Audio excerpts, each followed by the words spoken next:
Ohayo gozaimasu! May ituturo po ako sa inyo na expression ng mga Japanese na alam ko ang iba dito ay narinig na ang mga katagang ito.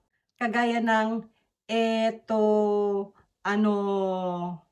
'Di ba narinig na po ninyo ito? Pero hindi lang po ninyo nabibigyan ng pansin?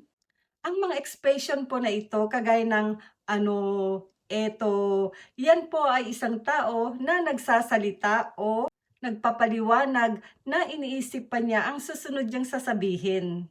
O kung hindi naman ay kung paano niya i-de-deliver ang sasabihin niya sa taong kausap niya.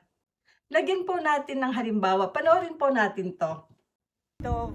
最初に、イベントの間、写真を撮らさせていただきます。Oh, ayan po ang halimbawa, sana may natutunan po tayo. Mata ne!